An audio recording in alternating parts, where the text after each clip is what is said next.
Hello, greetings mga ka-Sky Watchers natin out there from Luzon, Visayas, and Mindanao. And sa lahat po ng ating mga ka-Sky Watchers and ating mga ka-spacers na nakatutok po ngayon sa ating online telescope viewing of the moon worldwide and netwide. Magandang gabi po sa inyong lahat.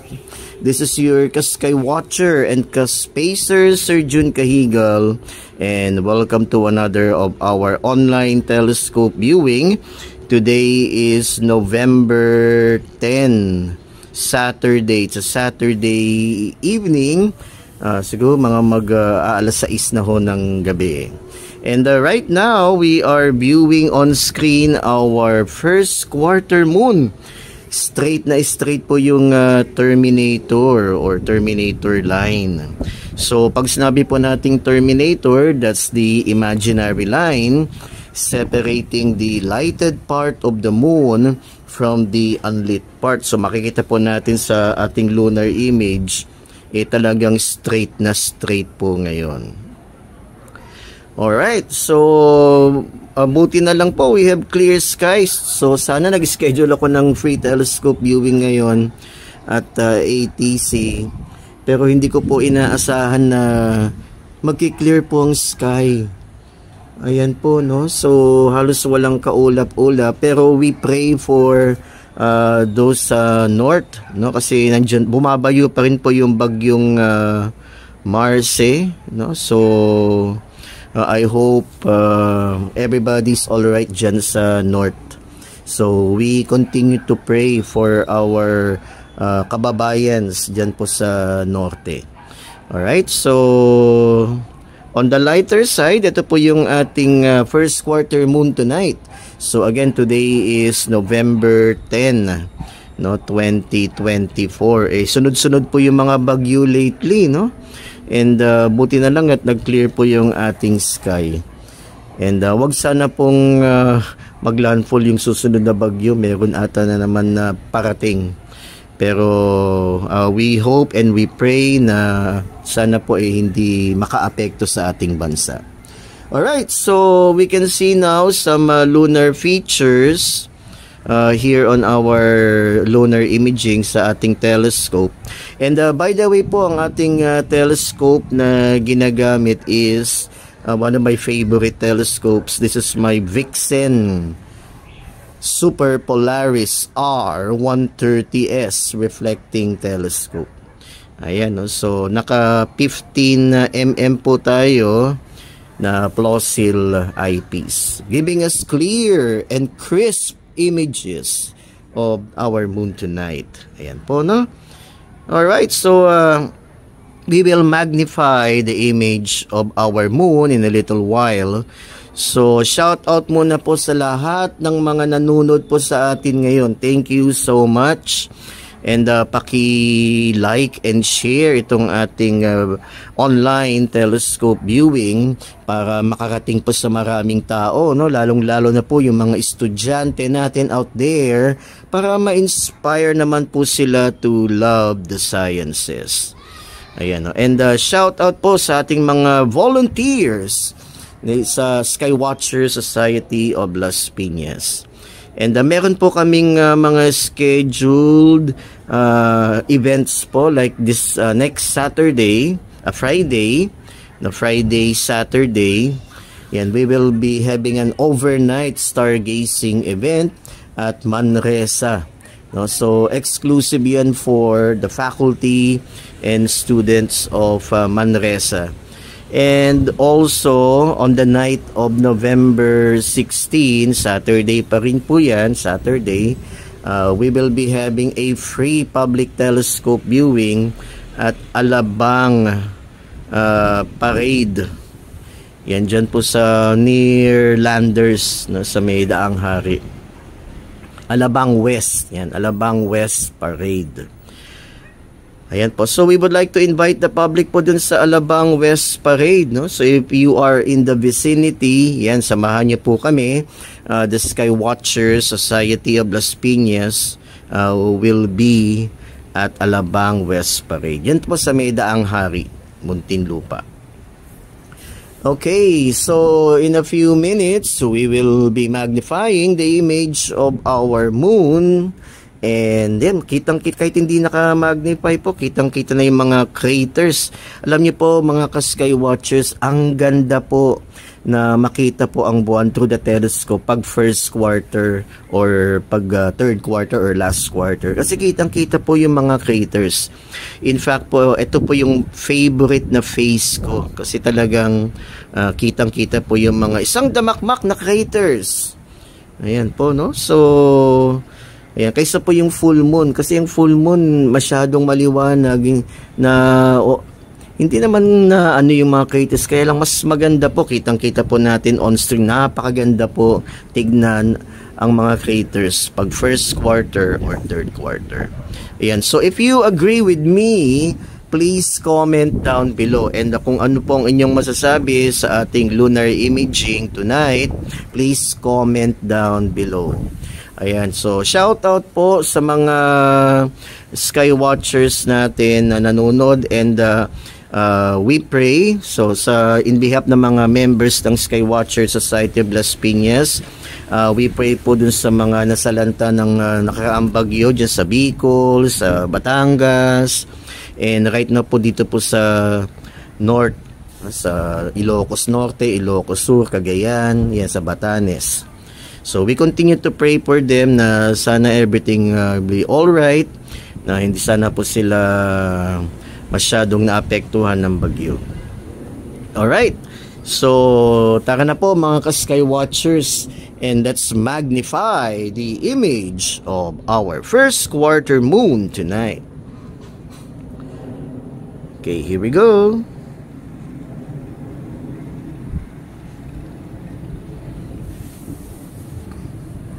Wow! Wow! Really amazing!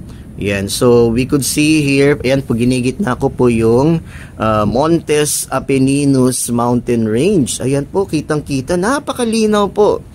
No, and itong Montes Apenninus Mountain Range was named dun sa Apennine Mountains sa Italy. Alright. Okay, and we can see here other lunar features. Ayan po, no? Fantastic, yung mga craters na yan. So we can see dark areas and bright areas of the moon. So those bright areas are lunar highlands and impact craters. Ayan po. And itong mga dark areas na yan, those are lunar plains, no? Mga patag po yan ng buwan. Ang tawag po dyan ay mares or Marias.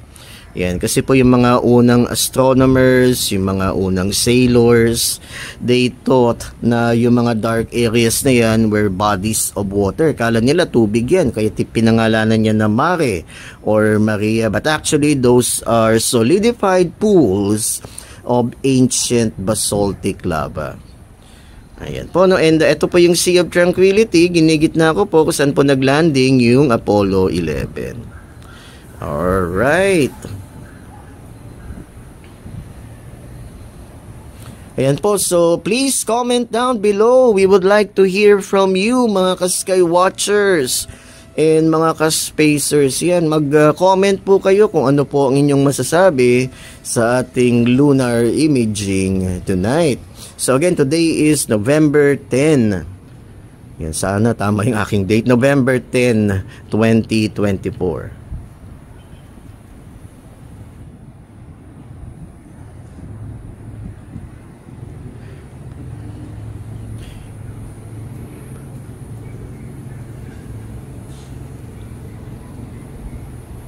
Oh, I think it's November 9. Ayan, November 9.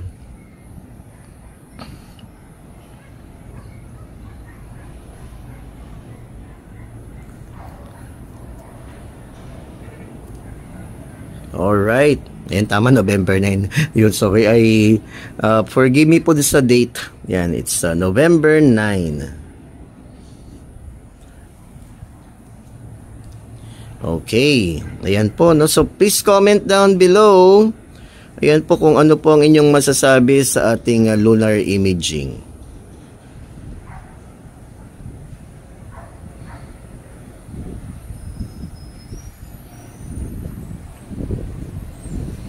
Alright, so shoutout po sa lahat ng ating mga ka-sky watchers na nanonood po ngayon sa ating online telescope viewing. And pakiusap ko lang po, please like and share this online telescope viewing, no, para makarating po sa maraming tao, lalong-lalo na po yung mga estudyante natin out there, no, para ma-inspire naman po sila to love the sciences. Lalong-lalo na po ang astronomy. Ayan po, at may mga ganap po kami next weekend. So again, on November 15, that's a Friday, meron kaming overnight stargazing event at Manresa. Ayan po, no? So again, we would like to thank the administrators of Manresa for inviting the Skywatcher Society of Las Piñas to facilitate their astro camping event. Ayan po.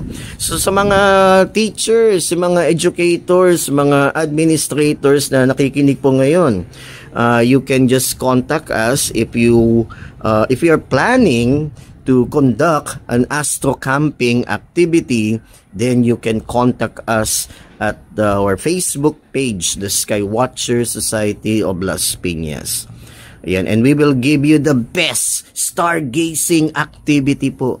So don't hesitate to contact us on our Facebook page, the Skywatcher Society of Las Piñas. Alright, and also on November 16, ayan po yung gabi na November 16, that's a Saturday, we will be having a free public telescope viewing at Alabang West Parade, dyan po sa Medaang Hari. So, para po samahan niyo po kami, the Skywatcher Society of Las Piñas will be conducting a free public telescope viewing event at Alabang West Parade, dyan po sa Daang Hari sa Muntinlupa. Yan, malapit po yan sa Landers.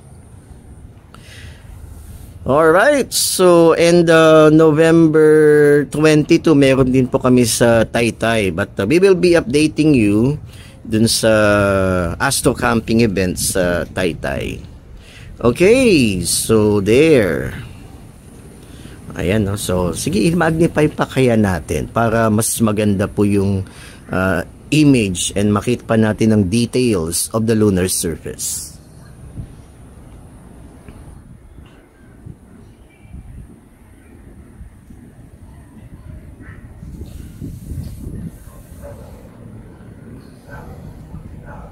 Wow, fascinating! Woo! Ganda. Ayan. So, imagine mga ka-skywatchers that you are on board the Apollo spacecraft na kunyari nag-orbit po tayo sa buwan. And ito po talaga ang turing ko sa telescope. The telescope for me is like a spaceship.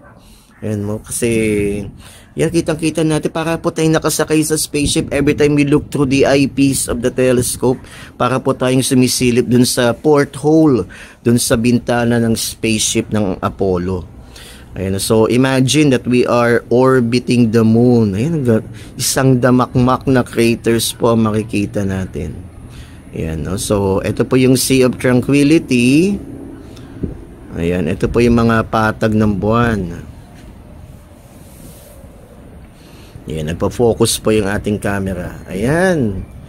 Amazing. Mukhang di nagloko yung ating camera. And ayan po, umakyat na po yung Montes Apeninos Mountain Range. So please comment down below kung ano po ang inyong masasabi sa ating lunar imaging tonight. So today is November 9. Yan, tama yung date ko. November 9, Saturday, 2024. Alright, so kahit na hindi po kami nag-conduct ng telescope viewing activity po ngayon, ito po gumagawa tayo ng live stream of the moon. Yan, para ma-appreciate po ninyo.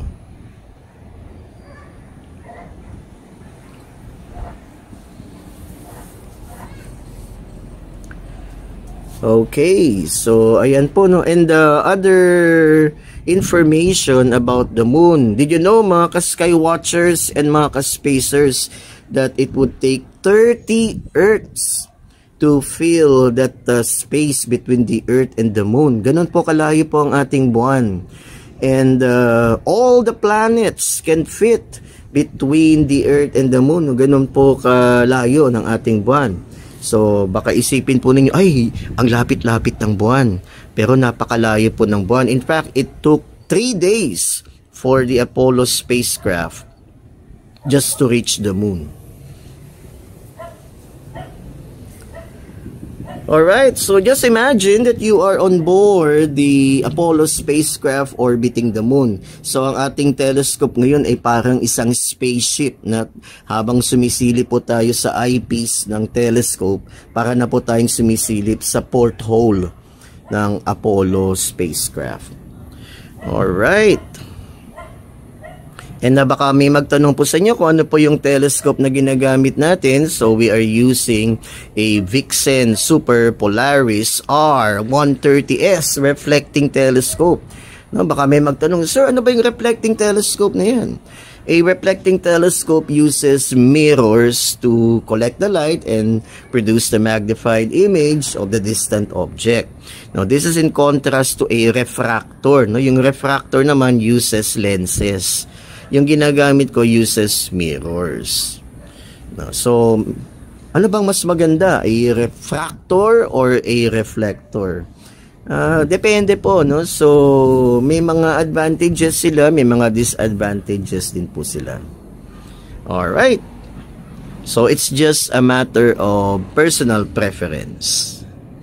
Alright, ayan po, no? So talagang kitang-kita po yung mga craters, and ito po yung favorite lunar phase ko talaga. Kaya every time na may first quarter or every time na may last quarter or third quarter, I see to it that I take pictures of the moon or magla-live stream po ako.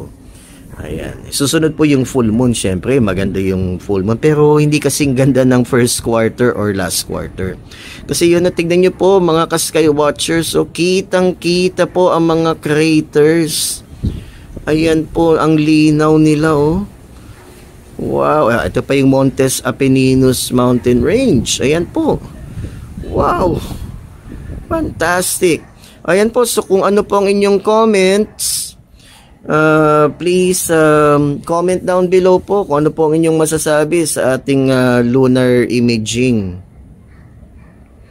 Ayan po, no? Fascinating. And magparamdam po kayo, ha? You can type in your name and location, no? Para alam po namin na buhay kayo at gising na gising. So siguro mga 6 o'clock na ho ng gabi. So again, today is November 9, ha? Hindi November 10. Bukas pa yung November 10. November 9, Saturday. Alright.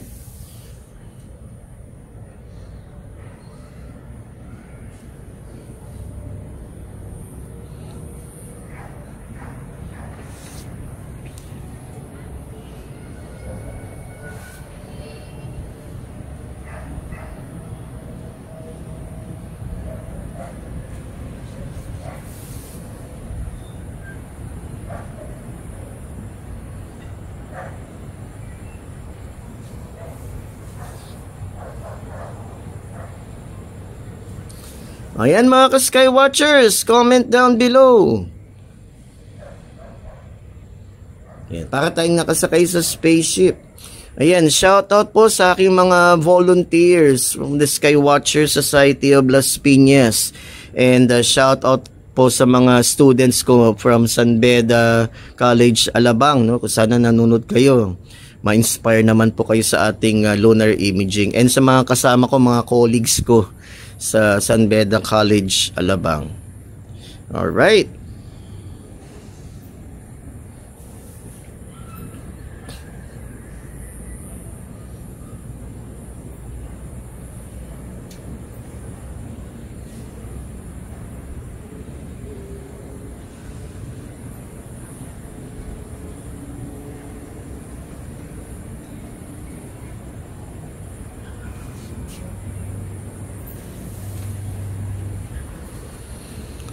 Gosh, amazing. Kahit na ilang libong beses ko na pong nakita ito, talagang hindi po ako nagsasawa. Napakaganda talaga ng buwan. What do you think, mga ka-Skywatchers? Comment down below.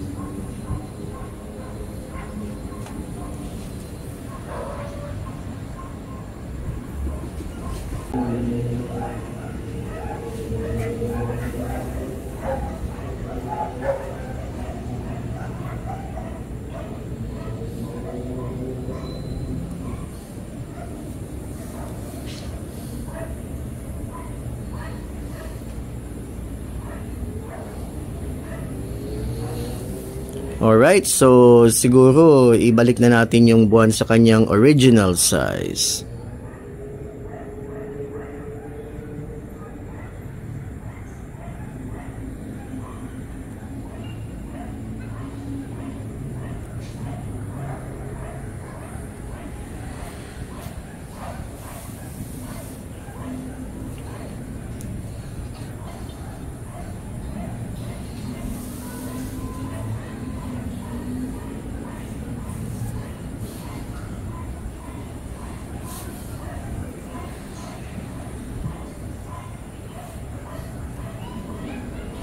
Alright, so there you have it, mga ka-Skywatchers and mga ka-Spacers. So I hope na gustuhan po ninyo yung ating online telescope viewing tonight. And yan, sana marami din po kayong natutunan. And sana na-inspire po namin kayo kahit sa ganitong maliit na paraan ng pagpapakita ng buwan sa telescope. And po yung aming advocacy dito po sa Skywatcher Society of Las Piñas. Kahit na nagla-livestream po tayo, we bring the telescope to you. Alright, so ayan po yung ating first quarter moon tonight, November 9, 2024. Mga past 6 na po ng gabi. Alright, so siguro hanggang dito na lang po muna tayo. And again, don't forget po yung ating mga ganap po next weekend. Meron po kaming overnight stargazing event at Manresa, which is exclusive only for the faculty and students of the school. Pero po yung Sabado na yan, yung November 16, that's open to the public. We will be having a free public telescope viewing at landers sa Daang Hari. Ayan. So, please join us next Saturday at Alabang West Parade. Alright, so shoutout po sa lahat ng mga nanood po ngayon, and sana wag po kayo magsawa sa ating mga lunar live streams ng Skywatcher Society of Las Piñas. Para may dumana ibon. Alright, so this is your ka-Skywatcher and ka-Spacer, Sir Jun Cahigal, saying live long and prosper, and always remember to always keep your space and always keep looking up. Ayan po, nasa gitna po tayo ng kalsada. Alright, so again, this is what we call street astronomy. Ganun po talaga ang aming advokasya.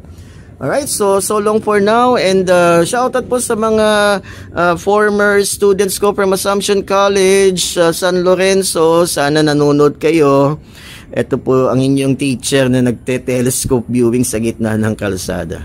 Alright, so long for now, and see you po sa aming mga free public telescope viewing events.